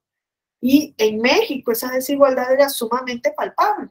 No sigue siendo, ¿no? Lo que pasa es que se ha venido trabajando para ir haciendo una inclusión. Más aún cuando hablamos de un México con una conformación pluricultural, ¿no? Había existido una exclusión del ejercicio de lo político por distintas razones, incluyendo las culturales. Entonces, así se van conformando los derechos. La Revolución Francesa habla de igualdad, libertad, fraternidad. Eso de igualdad queda en entredicho. ¿Por qué? Porque producto de la misma revolución se dan exclusiones en el ejercicio de derechos. Solamente se le reconoce una parte de la población, se dice, es que este corte liberal de derechos favorece los intereses de una clase política. Es cierto. El argumento del socialismo no lleva ahí ninguna falsedad, solo seguimos viendo. Pero además de esto, encontramos que estos conceptos nuevos que van a surgir de Estado-Nación se originan o se basan en afirmaciones que promueven los derechos con una prevalencia de la realpolitik, del particularismo. Si no, Napoleón no hubiese hecho lo que hizo en Francia. Se crea un individualismo, un particularismo, y llega un momento en el que se pone de relieve por parte del socialismo el hecho de que, por ejemplo, con la revolución industrial más que todo, la masa de trabajadores ordinarios habían sido excluidos totalmente de la visión liberal de derechos, ¿no? Ponen al centro al hombre, pero ¿a qué tipo de hombre? A un determinado grupo. Y eso nos lleva a preguntarnos, ¿son realmente universales los derechos? Todo esto que hemos visto forma parte de una cultura jurídico-política occidental. Todo esto es occidental. ¿Qué tiene que ver esto con el mundo islámico? ¿Qué tiene que ver esto con el mundo oriental? Poco. Es Inglaterra, es Estados Unidos y es Francia. Pero nosotros decimos, no, son derechos de corte universal, cuando ni siquiera hemos podido universalizar esos derechos dentro de nuestras sociedades. Seguimos excluyendo, seguimos intentando imponer. Entonces, el énfasis de la individualidad, ¿no? Ese yo portador de derechos inalienables es un fundamento necesario, pero no debería ser el fundamento suficiente.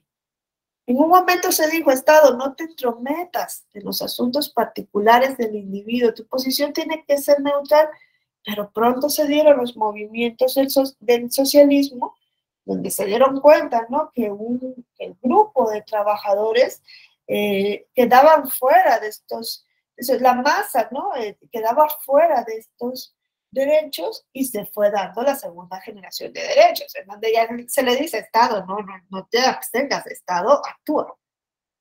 Queremos derecho a la educación, Estado, crea escuelas, una plantilla de profesorados, todos los materiales, recursos necesarios para la educación. Es que el derecho a la salud, pues tiene que haber hospitales, tiene que haber medicina, tiene que haber médicos, médicas, enfermeros, enfermeras. Los derechos de prestación, ¿no?, los derechos económicos, los derechos sociales, los de segunda generación, le dan la vuelta a ese énfasis de la individualidad y ese énfasis del Estado abstencionista.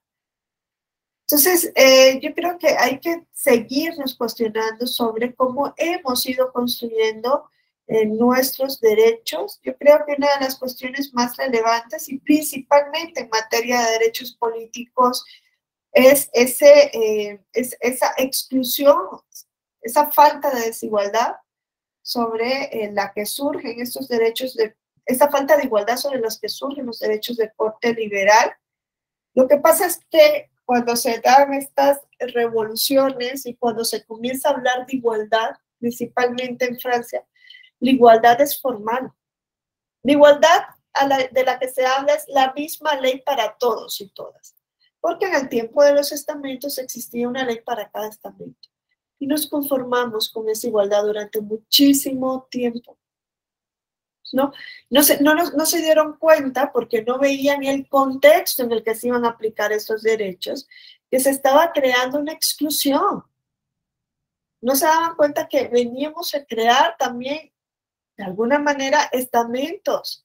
¿Quiénes pueden participar de lo político? Solo determinados grupos.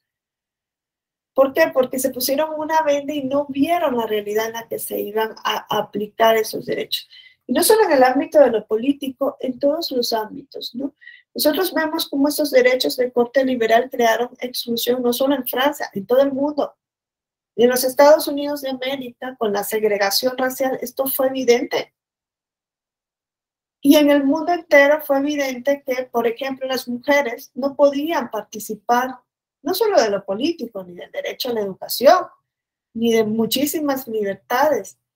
Y cómo otros grupos han venido quedando fuera, ¿no?, del ejercicio de estos derechos. Nuestra pretendida universalidad está en veremos. Entonces, yo creo que también esa universalidad de los derechos se ha visto en jaque con los planteamientos multiculturales o interculturales de hoy día, más aún producto de la globalización exacerbante en la que vivimos, ¿no?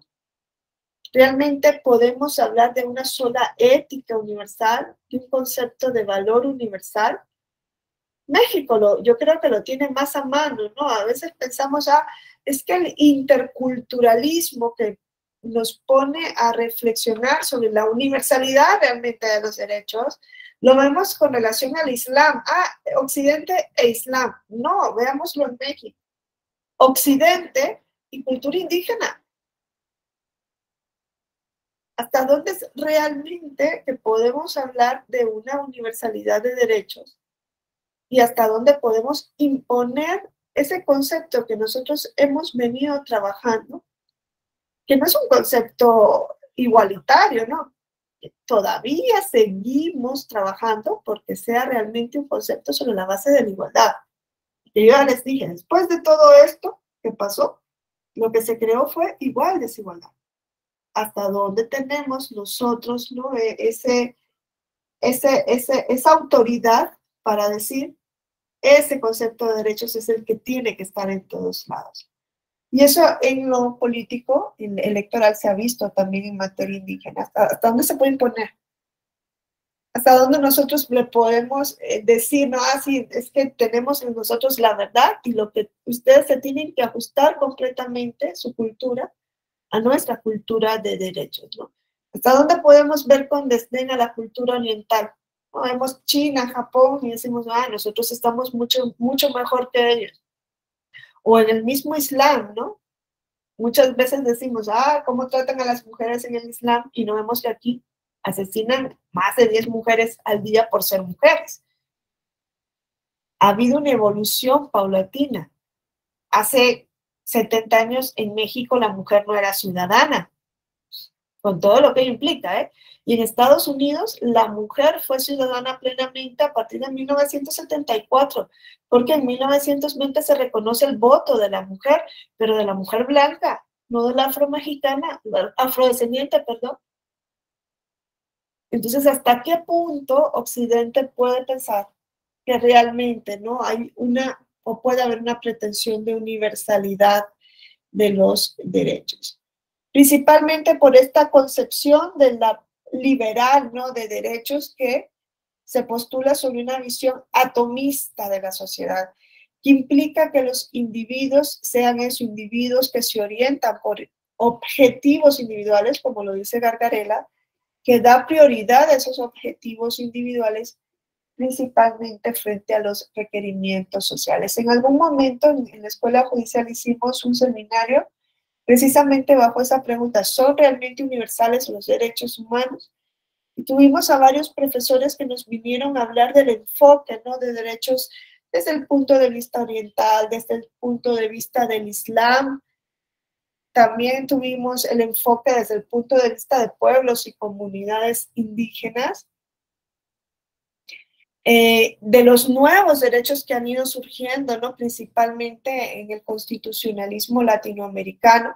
Sabemos que constituciones como Ecuador, creo, Bolivia, hablan, les decía, ¿no? De los derechos del río a no ser contaminado, del derecho del ecosistema, ¿no? De los derechos medioambientales, de los derechos, incluso se habla de derechos de los animales, que ya no ponen al hombre en el centro, a la persona, diríamos hoy, no, a la persona en el centro, sino que tienen un nuevo fundamento, que ya no es lo que hoy conocemos como la dignidad humana, no es el derecho del hombre al medio ambiente, es el derecho del medio ambiente.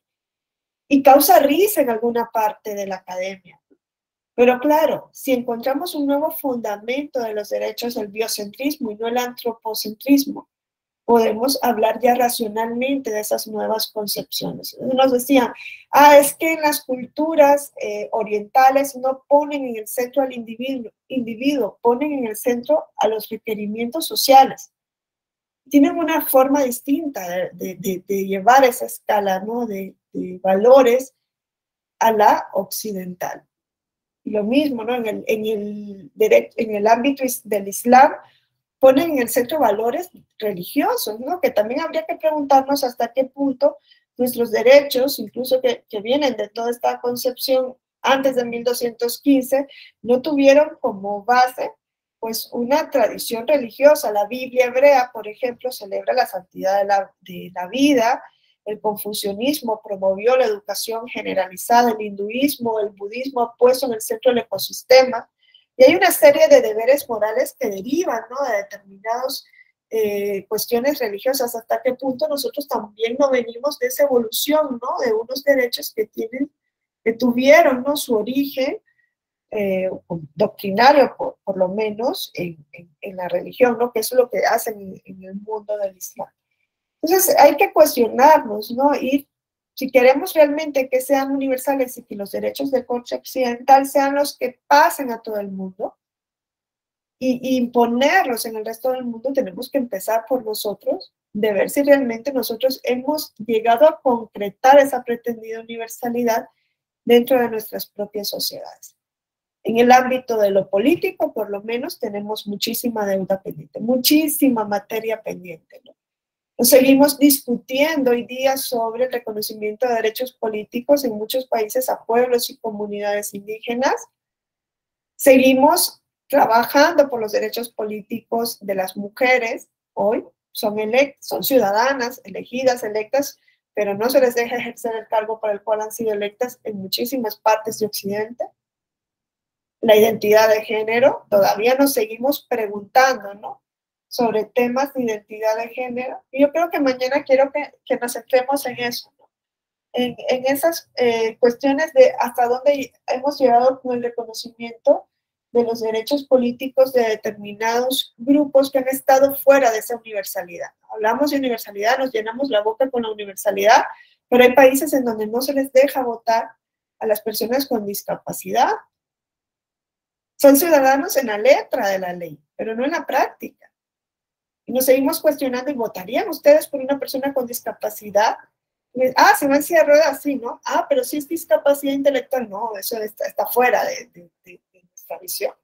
Discapacidad intelectual, por más que se pruebe que puedan ejercer, una persona con síndrome de Down, pero probablemente la respuesta va a ser no. Y en Europa todavía el Tribunal Europeo sigue avalando países que niegan los derechos políticos a personas con discapacidad intelectual si se les hace un examen y se demuestra que no tienen los conocimientos necesarios sobre el sistema político. Un examen al que no se somete a otra parte de la ciudadanía que no tiene esa discapacidad intelectual y que probablemente tampoco tiene el conocimiento de cómo funciona el sistema político.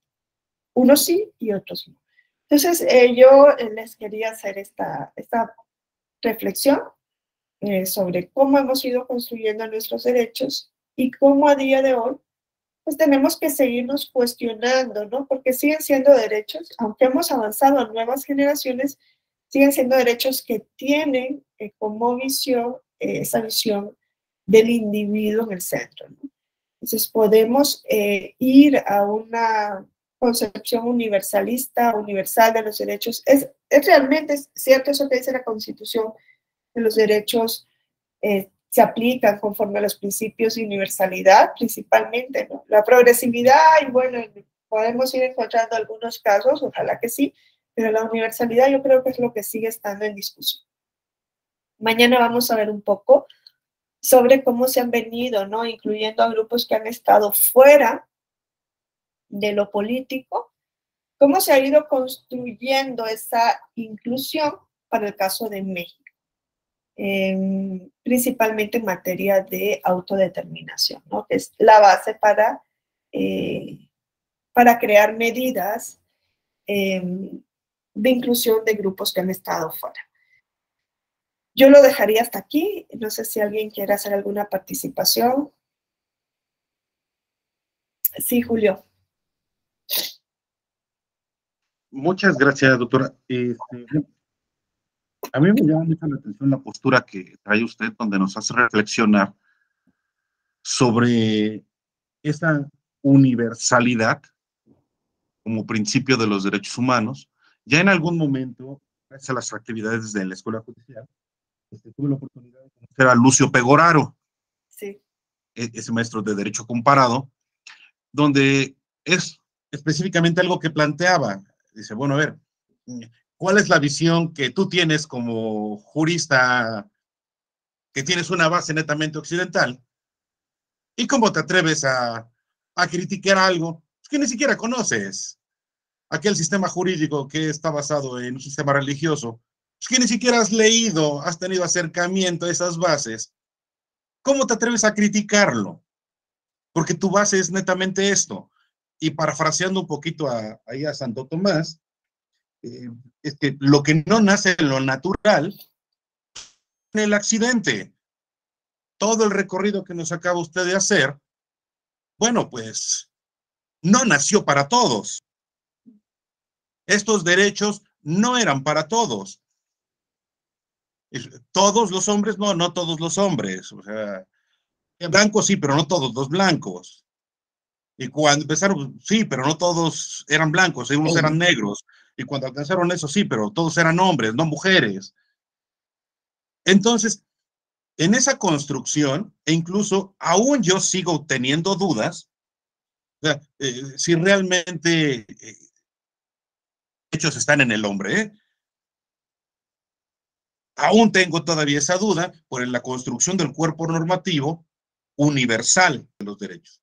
Si analizamos el 30 de la Declaración Universal y por ahí si es el 30-31 en correlación con el 76-77 de la Convención Americana, pues todavía me sigue diciendo que son derechos los que el Estado dice que son derechos. Fuera de eso, no hay más derechos, aunque se diga que están en el hombre. Solamente se van a reconocer los que el Estado dice que son.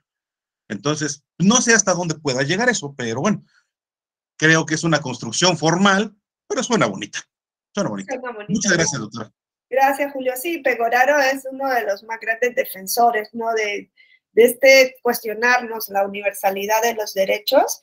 Pegoraro es positivista en cuanto a si los derechos los crea el Estado o no. Él dice que sí, y él decía, bueno, un extranjero en España tiene el derecho a la salud, pero ¿de qué le vale tener el derecho a la salud si va a la sanidad pública, por ejemplo, porque se está muriendo de una apendicitis?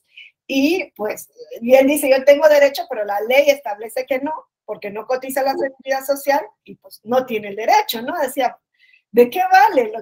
Es ideológico, dice, como que es una aspiración, pero no es un derecho en concreto. O el mismo matrimonio entre personas del mismo sexo, decía, en estados que no lo reconocen, pues personas del mismo sexo pueden decir, pues yo tengo el derecho a contraer matrimonio, pero si el Estado no lo ha reconocido, no, o sea, no lo ha establecido en la norma, no lo ha positivizado, eso no es un derecho, ¿no? Él es positivista, pero con relación a la universalidad de los derechos, él nos dice esto, ¿no? Hay diferencias culturales. ¿Cómo es posible que nosotros pretendamos, ¿no?, imponer un concepto de derechos a países en los cuales ni existe el concepto de constitución o no han elaborado un concepto de persona, ¿no? Él habla de esto, ¿no? ¿Cómo podemos hablar dice, de universalidad de derechos, siendo positivista él, dice, son los derechos reconocidos a un ciudadano de Nueva York los mismos que tiene un indígena tarahumara. Entonces, no es la misma concepción, ¿no? Y eso pone de frente también el universalismo frente al relativismo moral. Entonces, se ha ido trabajando muchísimo, pero pues a lo que voy es, existe todavía una discusión frente a la forma en la que nosotros hemos construido los derechos. Pero también existe como una pretensión de superioridad moral que tiene Occidente frente al resto de culturas. ¿Sí, Ivonne? Hola, doctora. Buenos días a compañeras, compañeros. Bueno, rápidamente solo quisiera decir que precisamente este cambio de paradigma en torno a cómo concebimos los derechos humanos, o sea, que son reconocidos y no son dados por el Estado, también tuvo un impacto muy importante en cómo juzgamos, ¿no? O sea, cómo los juzgadores antes solamente éramos boca de la ley, es decir, el texto está así y entonces solamente se hace una subsunción de la norma, ¿no? Y entonces a partir de que reconocemos, de que hacemos como, bueno, que damos como este pasito adelante, se pueden dar interpretaciones más amplias a lo que debe ser, ¿no? O sea, a cómo podemos beneficiar más a las personas, a cómo podemos ampliar un derecho, a cómo podemos ir, pues, un poquito más allá, ¿no? En beneficio pues, del bienestar social en general. Entonces, también quería apuntar eso porque creo que ahorita ya a una década más o menos de la reforma de derechos humanos, fue en 2011, sí, ya una década, pues nos ha permitido a los que nos encontramos desde los tribunales poder ampliar aquellas garantías que antes estaban pues muy reducidas en el texto constitucional o en los textos legales. Hasta ahí sería mi aportación, gracias. Mañana vamos a ver un poco, ¿no? Esa ampliación. Yo quiero que discutamos, ¿no? Sobre la visión que ustedes tienen sobre esa ampliación. Lo vamos a hacer en los derechos políticos, porque pues no da la clase para más y es pensamiento electoral. Quiero que discutamos, vamos a discutir sobre cómo se ha ido trabajando frente a la exclusión de derechos en México. Y eso que hay muchísima materia pendiente aún por trabajar, ¿no? Y con esto cierro. A ver, ya les decía, la igualdad que hemos tenido desde las constituciones, revoluciones liberales hasta el día de hoy, ¿no? La forma de ver los derechos ha sido una igualdad formal. No hemos tomado en cuenta el contexto. Parece que el contexto no existe, ¿no? Nos conformamos con normas únicamente, con leyes. Y eso no ha sido suficiente. Entonces, mañana quiero que nosotros veamos un poco cómo se ha venido trabajando esto en México y que discutamos, principalmente sobre los elementos que se deben mejorar para alcanzar una mayor igualdad en lo político. Y me refiero a las acciones afirmativas, ¿no? Que es lo que se ha venido trabajando aquí, y a los distintos grupos a los cuales incluye esas acciones afirmativas y cómo se pueden, ¿no? mejorar.